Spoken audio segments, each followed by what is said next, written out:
Welcome back to Christian Companions. Yet again, this is a Sunday morning class that happens at 10:30, and it has curriculum, it has a book, so if you happen upon this on YouTube, you'll be confused if you keep going. And if you want to be a part of it, you can ask for the curriculum. This is a class that's called Christian Companions, if I didn't say that already, and it's a class of 55-year-olds and older, or I should say, or better, 55 years or better. So, welcome back. Today is August 2nd. We are in August of 2020. What a year. But we're here. So today starts a look at James. We're going to be in James 1 through 11. I forgot my Bible that I wanted to use, and so I'm going to get on my phone in a video. This is very authentic to what class looks like. So this is like, we're going for maximum authenticity by me getting out my phone and trying to get to the right Bible. So, in the NIV, this is what James 1 through 11 says. We'll jump right in. James, a servant of God and of the Lord Jesus Christ, to the 12 tribes scattered among the nations, greetings. Consider it pure joy, my brothers and sisters, when you face trials of many kinds, because you know that the testing of your faith produces perseverance. Let perseverance finish its work so that you may be mature and complete, not lacking anything. If any of you lacks wisdom, you should ask God, who gives generously to all without finding fault, and it will be given to you. But when you ask, you must believe and not doubt, because the one who doubts is like a wave of the sea, blown and tossed by the wind. That person should not expect to receive anything from the Lord. Such a person is double-minded and unstable in all they do.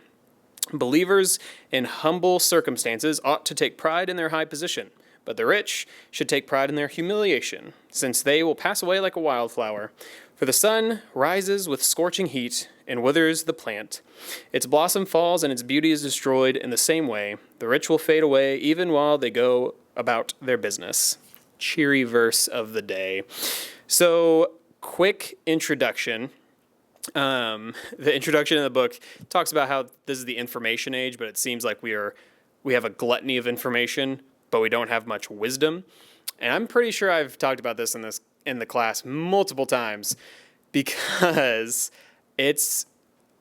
I am a huge proponent of philosophy. I think one major problem with society is we don't teach a philosophical point of view and a way to think and argue and debate with civility and come to your own understanding through logic and conversation and thoughtfulness.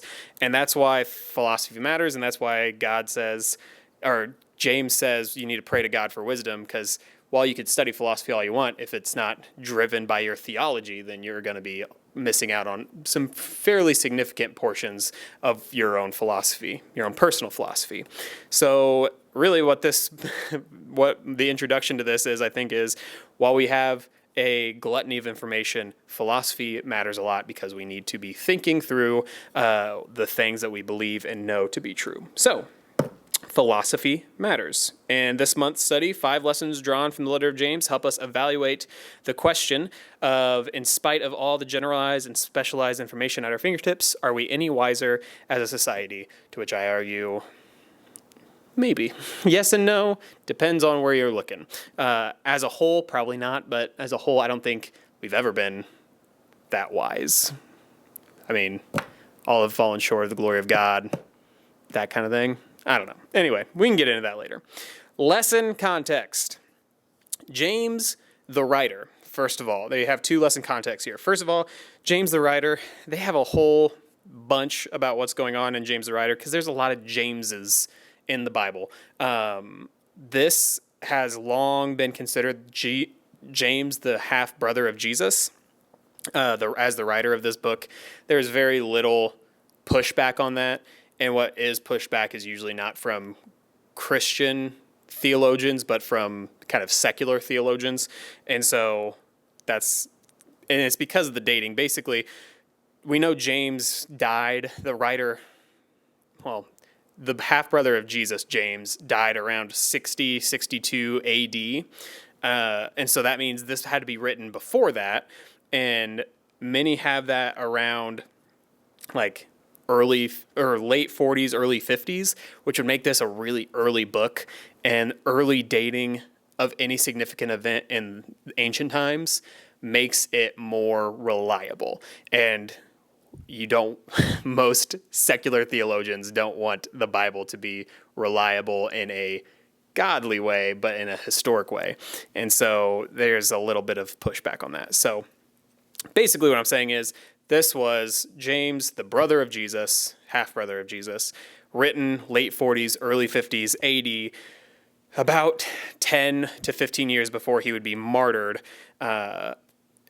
by some folks. So that's James the man. James the letter, though, we'll talk about that. So it's very likely it was written from Jerusalem, as James was a prominent figure in the early church and was even listed in elders and leaders of the early church that were in Jerusalem at the time of the church's start. So this is more than likely written from Jerusalem. Structurally, the epistle lacks many of the features of an ancient letter, features that we see throughout Paul's letter, or Paul's letters. It opens with the standard opening feature of sender, recipients, and greeting.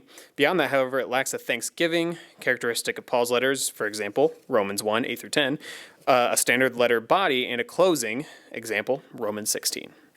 So, it keeps going. The letter proceeds loosely from subject to subject, repeatedly returning to a handful of prominent topics. Those include trials, wisdom, and wealth.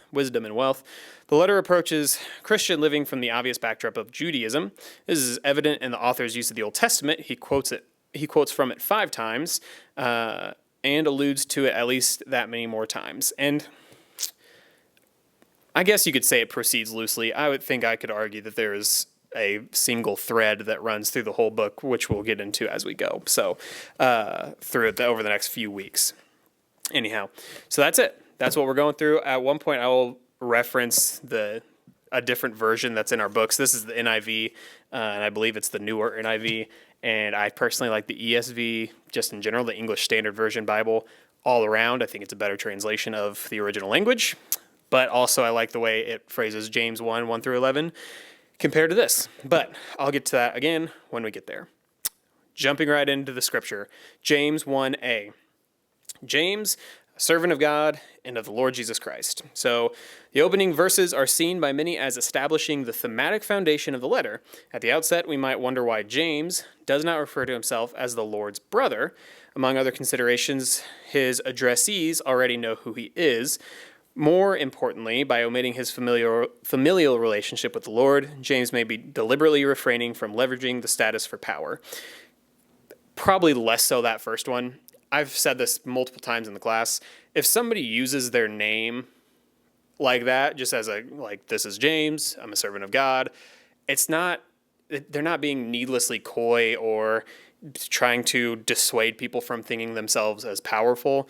It's probably more along the lines of, you know who I am. I don't need to go into, if I wrote a letter to my mom and I said, this is Samuel, she wouldn't go, I wonder which Samuel wrote me this letter. She'd go, this is obviously my son. So James is such a prominent figure in the early church that when he wrote James, a servant of God, and the Lord Jesus Christ, probably everybody in the church was like, this is James, the half-brother. So that's just worth noting. Continuing, that he calls himself a servant of God and the Lord Jesus Christ, places him in a long and venerable tradition, which includes Moses, David, and various prophets. James is not shying away from the authority that comes with his role as a leader in the Jerusalem church. Instead, he is laying claim to an ancient means of expressing his authority to speak on behalf of God. So, fair play to him. We'll keep going. 1b, to the 12 tribes scattered among the nations, greetings. There's been considerable debate regarding the identity of the recipients of James's letter. We wonder if the addressees are to be understood literally in terms of ethnic Jews or figuratively in terms of Christians of any descent.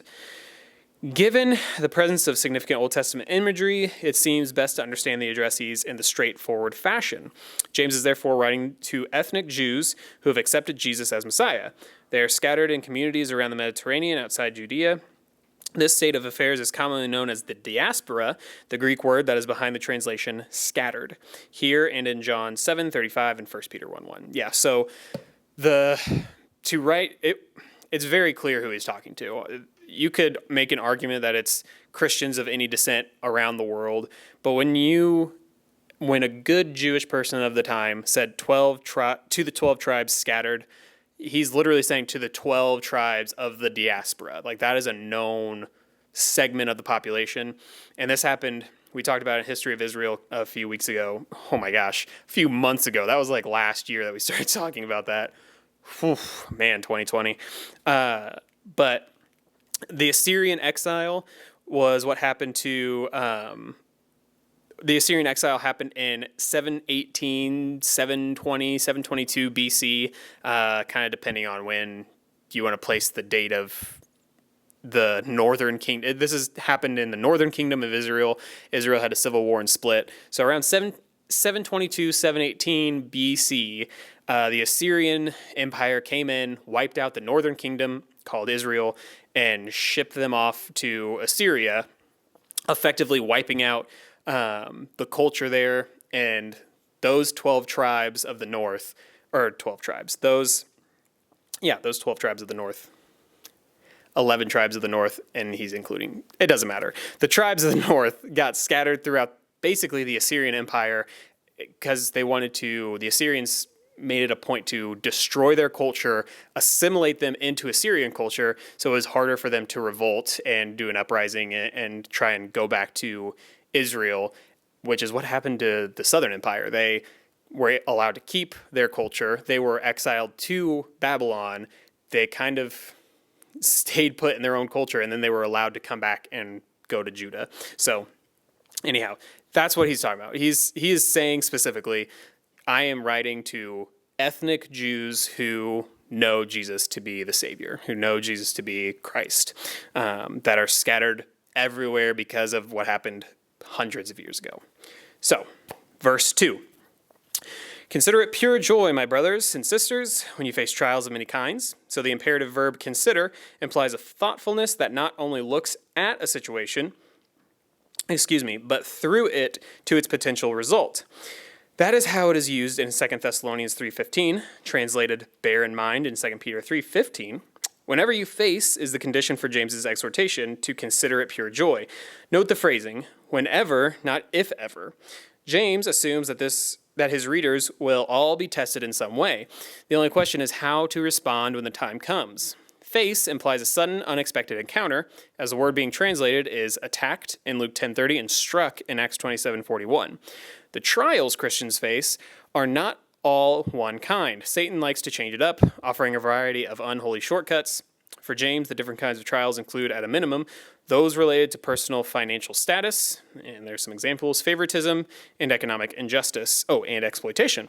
Obviously, these categories overlap to varying degrees. The concept of facing trials or trying times is related to the idea of undergoing temptations. The advice James gives might initially seem counterintuitive for most of us. Our first reaction when undergoing trials is to do the opposite of rejoicing. James knows this, of course, and he addresses this next. Whenever people read James 1:2 is one of the most recognized verses because it's so counter to what you're used to. Consider it pure joy when you are hard-pressed on every side. That doesn't make any sense. But again, verse 3 continues that right away, because you know that the testing of your faith produces perseverance. So James wants his readers to realize that there's a bigger picture than the troubles they face in the moment. That bigger picture is a goal toward which all their suffering should point, the increase of perseverance. It is important to understand that the perseverance James encourages is not mere passive endurance or just hunkering down until the storm passes. Rather, the perseverance James advocates is active and confident. This includes continuing to do the right thing at the right time. This kind of perseverance continues to act in love in the face of opposition. Trials in and of themselves do not result in spiritual maturity. Rather, insofar as trials call forth perseverance on our part, it is that very perseverance that will result in what James discusses next. So it's the testing of your faith produces perseverance.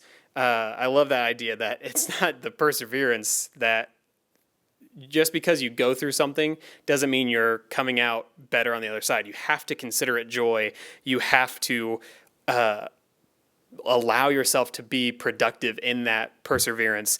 And I didn't say this at the top, but man, I think these 2 weeks in a row, it was a kind of a God-directed point whenever they wrote this, wherever they wrote this, because what a thing to remember, considering it pure joy when we go through trials, because it tests our faith and produces perseverance in a time when we're all hunkering down, literally, when we're all having to persevere through all that life is throwing at us, everything we have going on. And this is the text that just happened to get written for this day. It's amazing. God does amazing things, isn't it? So let's continue to dive into this, because it's just a great example of what we need to be doing right now in our faith. So let perseverance finish its work, so that you may be mature and complete, not lacking in anything. Here's the desired result of exercising the perseverance just discussed. The fact that James wants his readers to be mature and complete is troubling to some, since there is only one perfect person, Jesus. This problem has drawn at least two suggestions. One is that the maturity James had in mind is something that he sees as attainable. He clearly doesn't think of maturity as sinlessness. This leaves maturity to be understood as consistent habitual behavior, rather than as a status to be obtained. In other words, the one who is mature is the one who consistently strives to overcome sinful behaviors and attitudes. Such a person, to use the language of the Apostle John, walks in the light. A second proposal takes into account that Jesus said something similar in Matthew 5:48, where the same Greek word is translated perfect, but he went further by saying that the perfection of the Father is the goal. Thus, the proposal is that although we know that it's not possible for us to be perfect in this earthly life, that doesn't mean the standard should be lowered. The Father's perfection is our continuing standard. Either way, this is how we pass life's test. So, I personally am in the school of thought of that first idea, is that James isn't talking about mature and complete, being perfect, sinless, holy to the max. You've accomplished something on earth, and now you're done, and you don't have to worry about anything the rest of your life. You've done it. I think what he's saying is perseverance. When perseverance finishes its work, you become this person that when they habitually go through something, or if they go through something, their habit is of a mature Christian who cycles back and considers it pure joy, which leads me to my beautiful drawing I have up here on the board, isn't it? So I wonder if you guessed. Let me know if you guessed what this was right from the beginning. So I have first up, when we face trials, we need to consider it pure joy, because the testing of our faith produces perseverance. Oh boy. I'll just put persevere. So it produces perseverance. Perseverance, when it finishes work, produces maturity.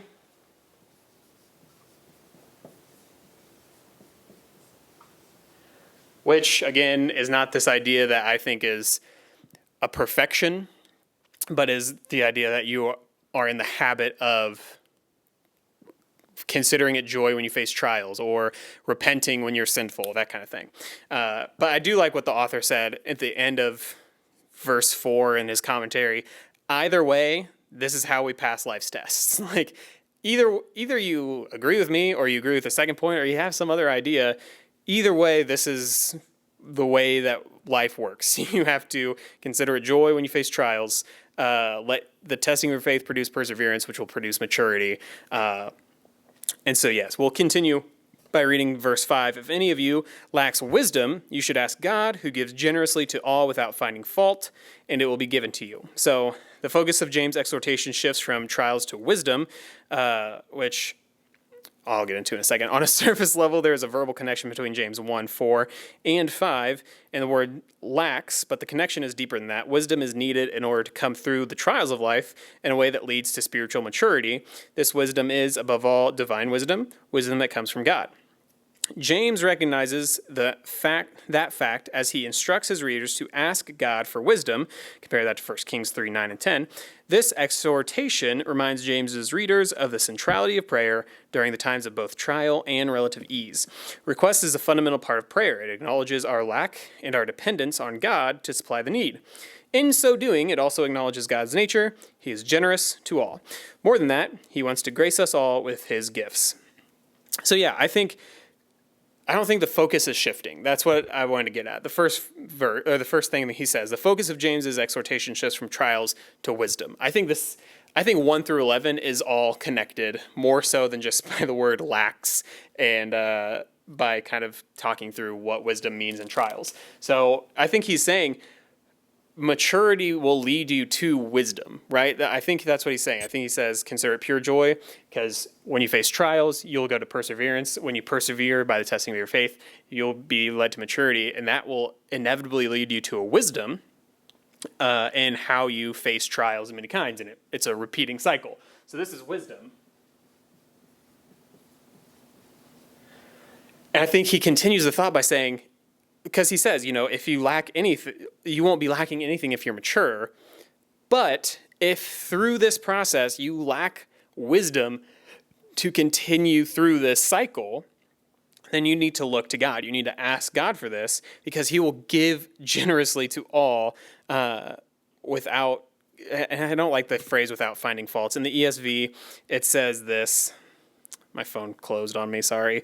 It says this: if any of you lacks wisdom, let him ask God, who gives generously to all without reproach. I just like that phrasing better. To all without finding. That's probably just me being picky about words, but I like words. So, and it'll be given to you. So I'm going to put wisdom in a box, because I think wisdom, again, like I said at the beginning, you can have your own philosophy and you can think through what you believe, but if it's not driven by your theology, not given by God, then you're going to have problems. So I'm going to put a little wisdom,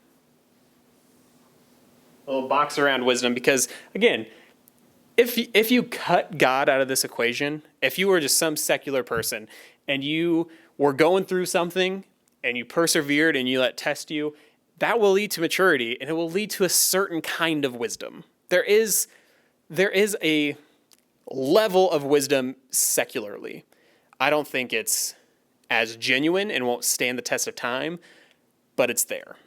I think that if you can disagree with me on that, I'm fine with that. But there is some level of philosophical thought in this. But again, that thought, that wisdom will pass away when it's not connected to a theology that is the God of Christianity, Jesus Christ. So that's, again, what I believe. So, and again, I'm going to hammer this home.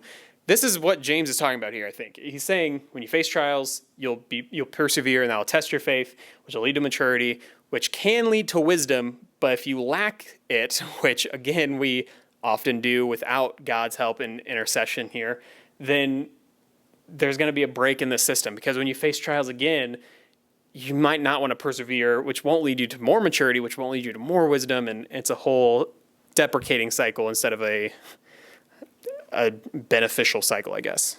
We'll keep moving. Verse 6, but when you ask, you must believe and not doubt, because the one who doubts is like a wave of the sea, blown and tossed by the wind. And the commentary says, as important as it is to ask, it is critical to do so while believing and not doubting. James's readers may well find themselves struggling to trust God because of what they suffer. Doubting God is hardly a beneficial quality for someone undergoing severe trials. James illustrates the danger of doubt by comparing a doubter to a wave of the sea blown and tossed by the wind. The lack of stability depicted is not the characteristic of a wise person, nor is it associated with God, who can be trusted in all circumstances. Isaiah 57:20 uses the same imagery to illustrate wicked people. Ephesians 4:14 uses wind and wave imagery to illustrate those who are spiritually immature. Now, something I do want to bring up before we keep going, and again, I got to get my phone Bible out because I couldn't be bothered to remember my other Bible. But Jude 20 through 23, I think, adds such a lens to this also. So Jude verses 20 through 23, because it's one chapter. But you, beloved, building yourselves up in your most holy faith and praying in the Holy Spirit, keep yourselves in the love of God. Persevere in the love of God, waiting for the mercy of our Lord Jesus Christ that leads to eternal life. And have mercy on those who doubt. Save others by snatching them out of the fire. To others show mercy with fear, hating even the garment stained by the flesh. So Jude is saying, like James is saying here, don't be doubtful when you ask God, when you come to God for this. And that, I think, can be a hard truth for us to realize. Drop the pen, sorry. But it's hard because it's so easy to doubt. I can't remember if I talked about that in a Mark class or this was, man, I do so many videos now. I can't remember where I said this. But right now we're living in a time where it's really easy to doubt things that we know or knew or see or believe or everything. Doubt can really creep in there. And James is saying, don't try and be secure. He says, be secure in what you know. Be secure in what you believe. Don't be like a wave tossed by the sea, or a wave of the sea blown and tossed by the wind. But I love that supplement of Jude where it says, you be of strong faith. And if you see someone doubting, if you see a brother or sister doubting, go to them. Like, have mercy on them. Don't just go to them and say, you're just a wave of the sea. You're just tossed and blown about. You need to go to them in love and in mercy and help them along in this process. And so it really, I could preach a sermon about this probably, but it really goes into the idea of church, right? Like, we're all brothers and sisters, and right now we have to be apart. We have to be separate, but we also need to build each other up. And so when one of us is doubting, like, when will this end? Why is God not just squashing this? Where is all this happening? Why is all this happening? We need to make sure that we are trying to squash our own doubts, but also building up those who are doubting, because doubt doesn't get you much of anywhere. And but Jude says, be merciful to those who doubt and try not to doubt yourself. Anyhow, it's almost like God planned the whole Bible to work together for our benefit. It's crazy how that works. So the rest of this is doubt, which, as you can see, is completely out of the structure, and it leads to nothing. Nothing. And then this is faith in God. So faith in God, because if you have faith and you ask God for wisdom, he will supply it. And again, look at this feeder system of wisdom. Like, you don't just get wisdom by being mature. You need, here's what I'm going to do. I'm going to have like this little window. It's not completely boxed in. There's a window where God has to supply that wisdom. But in that, there's also a maturity, and it's a cycle. Oh, man, James is a lot heavier than probably time allows. I could keep going forever on this. Anyway, but we're gonna continue. Verses 7 and 8. That person, the person that doubts, should not expect to receive anything from the Lord. Such a person is double-minded and unstable in all they do. So doubt doesn't lead to anything. The Old Testament contrasts those having an undivided loyalty or practicing deception with those who display singleness of heart. To act with the all your heart is to act with unity of purpose with absolute devotion to God. This phrasing is another way of expressing the injunction to love the Lord your God with all your heart, which is the Shema, which is important to know. Deuteronomy 6:5 is the Shema. You should remember that. Write it down somewhere. Double-mindedness, on the other hand, suggests conflicted loyalties and indecisiveness. It is associated with sin because it implies a lack of total devotion to God. All of this is in the background of the term double-minded. Such a person is unstable because of conflicted loyalties. He or she tries to serve both God and the world, simultaneously, and ends up doing neither very well. James's readers, who are enduring trials and persecution for their faith, face an acute temptation to try simultaneously to serve God and to conform to what the world asks of them. James emphasizes that this is ultimately impossible. And, Jesus talks about this. A house divided cannot stand. It's the same exact idea. Like, you can't have a foot in both worlds and hope it works out. You got to have a house that is single. A house divided can't stand. Which I think also applies on just a physical level. You know what I mean? Like, I can't say that I love my wife and in the next breath say I hate my wife. That's a house, like, something's going to topple over there and it's not going to be good and it's just going to crush me. But I love my wife. Honey, if you're watching this, just kidding. So, verse 9. Believers in humble circumstances ought to take pride in their high positions. So, the focus of James's message shifts again. Economic concerns are a central part of James's message in this letter. The verse at hand brings this into view for the first time. So how does this topic connect to what comes before it?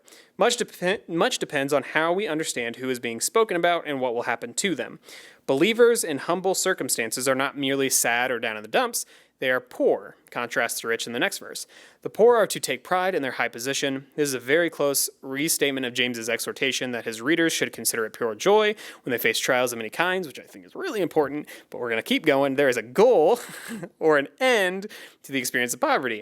It can be a transformative experience that draws them closer to God. This passage echoes the same theme of reversal found in the song that Mary sang when Jesus' birth was announced to her. In this way, James celebrates the kingdom of God that Jesus inaugurated, which accomplishes this role reversal. So, he almost got there. He was so close.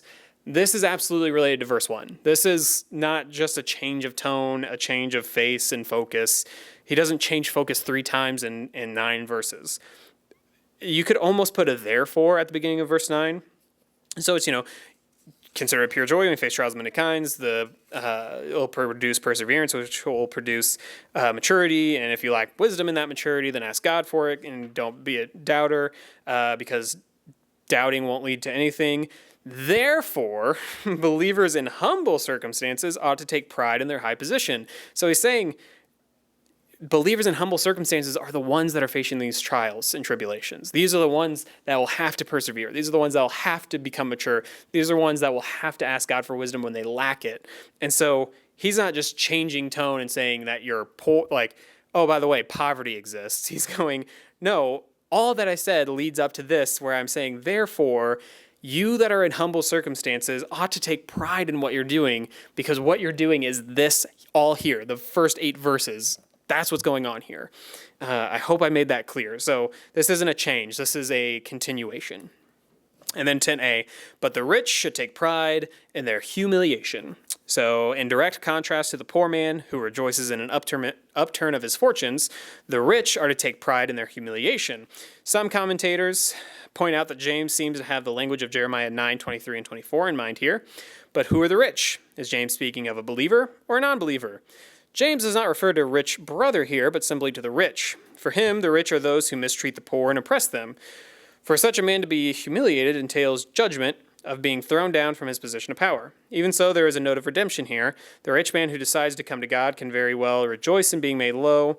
That is in taking on the humility of a follower of Christ. But as James's language suggests, it is much more likely that the arrogant rich, with whom James's readers have to deal with, ultimately face the judgment of God for their actions. Now, I disagree. I think the Greek makes this to mean someone who is a brother or sister in Christ and is wealthier. I think it'd be strange if James just suddenly said believers in humble circumstances ought to take pride in their high position, but the rich non-believers should take pride in their humiliation.